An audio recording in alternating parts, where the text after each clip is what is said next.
देर रात कबीर जो था वो अपने घर की ओर लौट रहा था। वो इस वक्त बाइक पर था।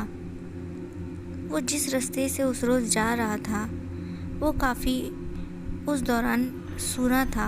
वहाँ एक भी गाड़ी वगैरह कुछ नहीं चल रहे थे। इसी के साथ जो था कबीर अपनी ही धुन में अपनी बाइक को चला रहा था रास्ते पर कि तभी न जाने क्या उसकी गाड़ी के नीचे आया, जिसकी वजह से उसकी बाइक का टायर जो था वो पंचर हो गया।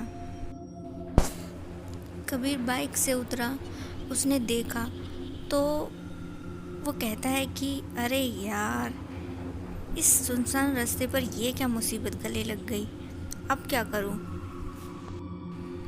फिर जब कोई और चारा नहीं था कबीर के पास, तो वो अपनी बाइक को यूं ही पैदल पैदल उस रास्ते पर आगे की ओर लेकर जाने लगा। जब वो उस रास्ते पर अपनी बाइक को लेकर जा रहा था कि तभी जो है कबीर को एक पल के लिए ऐसा लगा जैसे किसी ने उसका नाम लेकर पुकारा हो पीछे की ओर से। अपना नाम सुनने पर कबीर जो था वो जैसे ही पीछे मुड़कर देखता है तो उसने देखा कि पीछे कोई भी नहीं था जो उसका नाम ले। तो फिर ये किसकी आवाज़ थी जिसे कबीर ने सुना था। इतना सोचकर वो अपना सर खुजाने लगा। इसके बाद जो था, जब कबीर को कुछ समझ नहीं आया तो उसने सारी बातों को साइड रखते हुए वो उस रास्ते पर वापस से आगे की ओर चलने लगा कि तभी उसे ऐसा लगा जैसे कि पीछे से कोई गाड़ी आ रही है।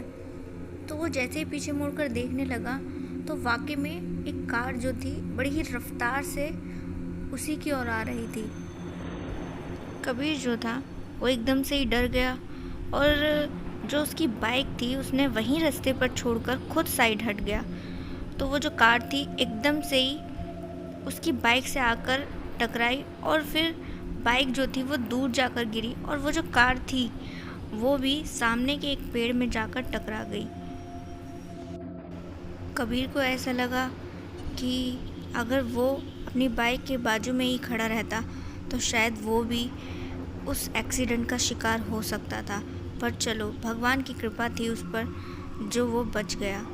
इसी के साथ जो था उसने कुछ आवाज़ सुनी उस कार में।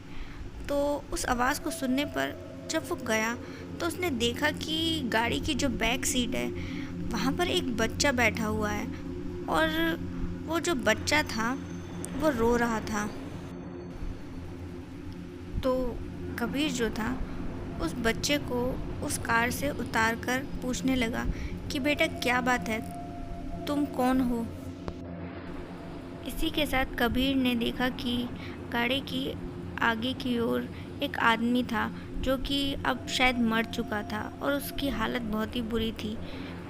तो जब कबीर उस बच्चे से पूछता है कि हाँ भाई तुम कौन हो बेटा, तो वो बच्चा बताता है कि ये जो अंकल थे ये मुझे किडनैप करके ले जा रहे थे। इसी के साथ वो कबीर से कहता है कि क्या अंकल आप मुझे मेरे घर तक छोड़ सकते हैं। कबीर ने उस बच्चे से कहा ये तो ठीक है बेटा, लेकिन तुम्हारा घर कहाँ है। उस बच्चे ने बताया कि थोड़ी ही दूर पर उसका घर है। तो ऐसा करके कबीर जो था तैयार हो जाता है उस बच्चे को उसके घर तक छोड़ने के लिए। इसके बाद जो था कबीर उस बच्चे को उसके घर जब लेकर पहुंचा तो उसी दौरान आसमान में बारिश शुरू हो चुकी थी। धीमी धीमी बारिश पड़ रही थी। तो वो बच्चा था वो कबीर को एक घर पर लेकर पहुंचा। एक झोपड़ी वगैरह थी। तो जब वो उस घर के अंदर गया तो उसने देखा कि वहाँ एक बड़ी ही खूबसूरत सी औरत है जो कि आग पर कुछ पका रही थी। तो वो बच्चा कहता है कि ये मेरी माँ है। तो इसके बाद जो था कबीर सोचता है कि चलो अब जब इस बच्चे का घर आ गया है तो मैं इसको छोड़ के चलता हूँ। तो जैसे ही वो जाने लगा तो वो बच्चा जो था वो एकदम से कहता है अरे अंकल आप कहाँ जा रहे हो, बाहर तो बारिश हो रही है, जब तक बारिश नहीं बंद होती तब तक आप यहीं रह जाओ।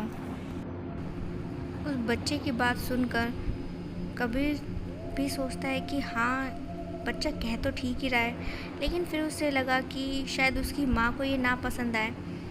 तो ऐसा ही मन में सोच जब कबीर उसकी माँ की ओर देखने लगा तो उसकी माँ कहती है, आप चिंता मत कीजिए, मैं भी यही चाहती हूँ कि आप यहाँ पर रुक जाएं। आपने हमारी मदद करी है, तो जब तक कि बारिश बंद नहीं हो जाती आप यहाँ रह सकते हैं।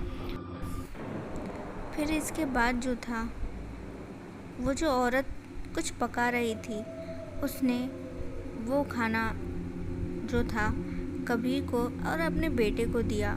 तो उसका बेटा जो था बड़े ही आराम से उस खाने को मज़े लेकर खा रहा था। लेकिन तभी कबीर ने अपनी प्लेट में देखा तो देखा कि वो जो खाना है उसके अंदर कीड़े रेंग रहे थे। इतना देखने के बाद कबीर ने वो थाली जो थी खुद से दूर कर दी। तो वो बच्चा कहता है, क्या हुआ अंकल, आप खाने के साथ ऐसा कैसे कर सकते हैं? तो इस पर कबीर ने कहा, इस खाने में कीड़े हैं। तो वो जो बच्चा था वो कहता है, अंकल हम तो हमेशा से यही खाना खाते हैं, आपको अच्छा नहीं लगा? कबीर उस बच्चे की बात पर हैरान था। ये बच्चा कैसी अजीब सी बातें कर रहा है, ये कीड़े वाला खाना कैसे खा सकता है? इसके बाद जो था कबीर जो था अचानक से ही खड़ा हो गया।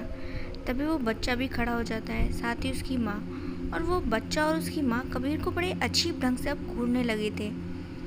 तो वो बच्चा जो था वो कहता है कि अंकल आपको हमारी एक और मदद करनी होगी। कबीर पूछता है कि और मदद, कैसी मदद? तो इस पर वो जो उसकी माँ थी वो कहती है, तुम्हारे पीछे जो सामान है तुम्हें ज़मीन में गाड़ना होगा। तो कबीर जो था वो पीछे की ओर मुड़कर देखता है तो वो कोई सामान नहीं बल्कि एक डेड बॉडी थी। उसने ध्यान से देखा कि वो डेड बॉडी तो उसी आदमी की है जिसे वो बच्चा किडनैपर कह रहा था। ये सब देखने के बाद जो था कबीर का दिमाग अब घूमने लगा था। उसे समझ नहीं आ रहा था कि यहाँ पर चल क्या रहा है। वो डेड बॉडी तो वो वहीं रास्ते पर छोड़कर आए थे, तो वो यहाँ कैसे? कबीर जो था वो कुछ ठीक से समझ नहीं पा रहा था। तभी उसने देखा कि वो जो बच्चा था अचानक से ही उसका रूप पहले से कुछ भयानक और डरावना हो चुका है, जिसे देखकर कबीर इतना तो समझ चुका था कि ये बच्चा असल में कुछ तो गड़बड़ है। ये इंसान नहीं बल्कि कोई भूत प्रेत वगैरह है। और अब तक उसकी आवाज़ भी काफ़ी डरावनी हो चुकी थी। और फिर वो दोनों माँ बेटा जो थे कबीर को ज़बरदस्ती करके जो था वो लाश दफनाने के लिए कहते हैं। और कबीर भी काफ़ी डर चुका था और ऐसा लगता था जैसे कि अब उसके पास कोई चारा नहीं है उस लाश को दफनाने के अलावा। तो वो उनकी बात को मान लेता है। तो जब वो लाश को दफनाने के लिए खुदाई करता है तो उसने देखा कि वहाँ पर और भी कई लाशें दफन थी। इतना देखने के बाद कबीर एकदम से घबराकर पीछे हट जाता है। तो वो जो बच्चा था वो कहता है, डरो नहीं अंकल, अभी तो बहुत काम बाकी है, जल्दी करो। तो फिर कबीर जो था किसी तरीके से उस लाश को ले जाकर उस गड्ढे में डालकर ऊपर से मिट्टी ढक देता है। फिर यहाँ पर कबीर उस बच्चे से कहता है, तुम्हारा काम हो चुका है ना, अब मुझे जाने दो, मैं अपने घर जाना चाहता हूँ। वो बच्चा कहता है, नहीं, तुम हमें छोड़कर कहीं नहीं जा सकते, अब तो तुम्हें पूरी ज़िंदगी हमारे साथ यहीं रहना होगा। कबीर उस बच्चे की बातों पर हैरान होता है और कहने लगा, ये क्या बकवास कर रहे हो, मैं यहाँ नहीं रहने वाला तुम लोगों के साथ, तुम अजीब लोग हो।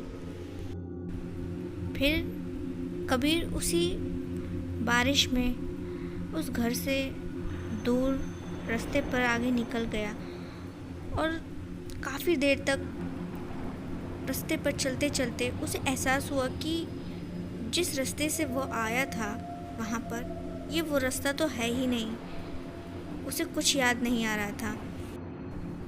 काफ़ी कोशिश करने पर भी जो कबीर था उसे एहसास हुआ कि जो रास्ता, जिस रास्ते से वो आया था, ये रास्ता वो नहीं है।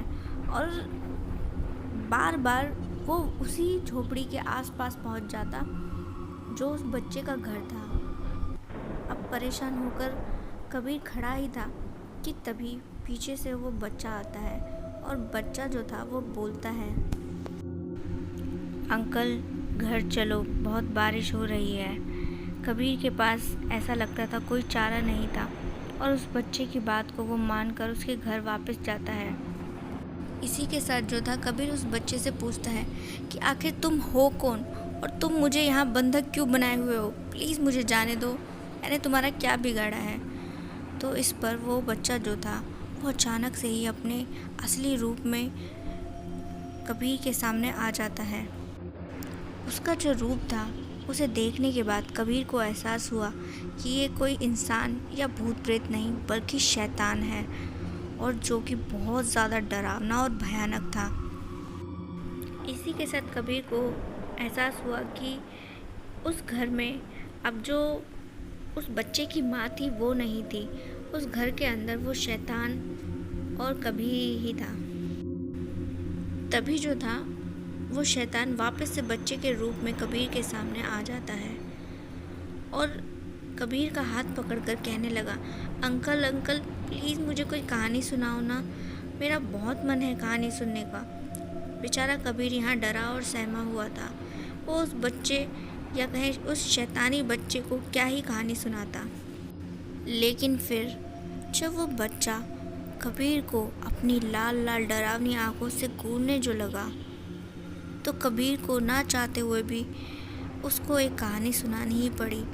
बेचारा कबीर लड़खड़ाती आवाज़ में कुछ भी यूं ही सुनाने लगा था और वो जो शैतानी बच्चा था वो कबीर के सामने ही बैठा हुआ था और एक टक उसे ऐसे घूर रहा था कि अगर कबीर ने कहानी रोकी तो शायद वो उसे जिंदा निकल जाए। यहाँ पर कबीर जो था डरा सहमा उस बच्चे को कहानी सुना ही रहा था कि तभी उस बच्चे ने अपने हाथ के इशारे से उसे चुप रहने को कहा। तो कबीर जो था वो चैन की सांस लेता है। इसके बाद जो था वो बच्चा खड़ा हुआ और कोने में कुछ सामान रखा हुआ था, उसे वो बीच में लाकर रख देता है। कबीर ने देखा कि ये कुछ क्रिया विधि का सामान था, काले जादू वगैरह का। तो कबीर चुपचाप उस बच्चे को देखता रहा कि आखिर वो क्या कर रहा है। फिर वो जो बच्चा था वो कुछ काला जादू वगैरह क्रिया साधना शुरू कर देता है, जिसे कबीर चुपचाप ही डरा सहमा एक कोने में बैठकर देख रहा था। उसकी हिम्मत नहीं थी कि वो उस झोपड़ी से बाहर निकलकर भागे। सोच में था कि भागूं भी तो कहाँ, क्योंकि रास्ता तो उसे मिल ही नहीं रहा था।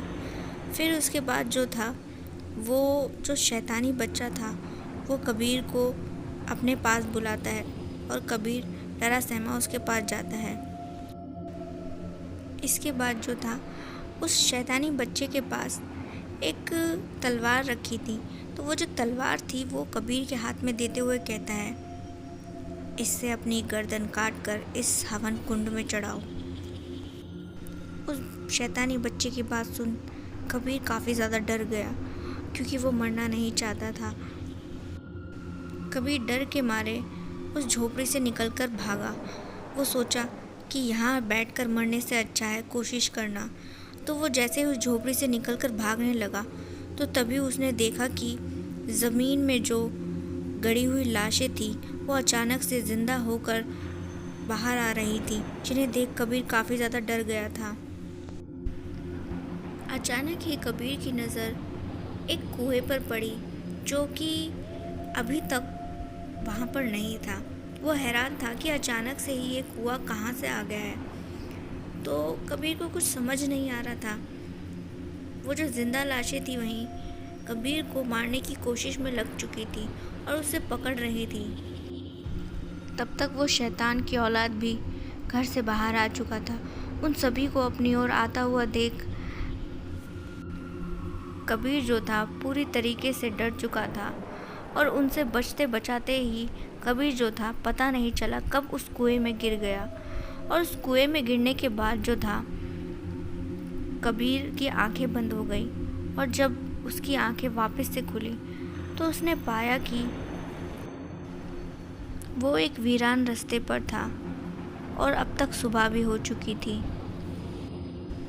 इसके बाद जो था, कबीर वहाँ से किसी तरीके से अपने घर पहुँचा और अपने घर वालों को वो सारी घटना के बारे में बताया। तो उसके जो पिताजी थे वो कहते हैं कि बेटा, हो ना हो वो जो कुआं था वो उनकी माया जाल से निकलने का ही रास्ता था। अनजाने में सही तुम उसमें गिर गए, ये भगवान की कृपा थी। भगवान ने तुम्हें बचा लिया। उस घटना के बाद जो था, कबीर फिर कभी उस रास्ते से दोबारा नहीं गुजरा और वो जो घटना घटी उसके साथ, वो उसके दिल और दिमाग में बैठ चुकी थी। इसीलिए उसे ऐसा लगता था जैसे कि आज भी वो लोग उसका इंतज़ार कर रहे हैं और अगर कभी कबीर उस रास्ते से गुजरा तो हो सकता है वो लोग उसे फिर से मिलें और उसे अपने साथ वापस से अपनी दुनिया में लेकर चले जाएं और उसकी बलि चढ़ा दें।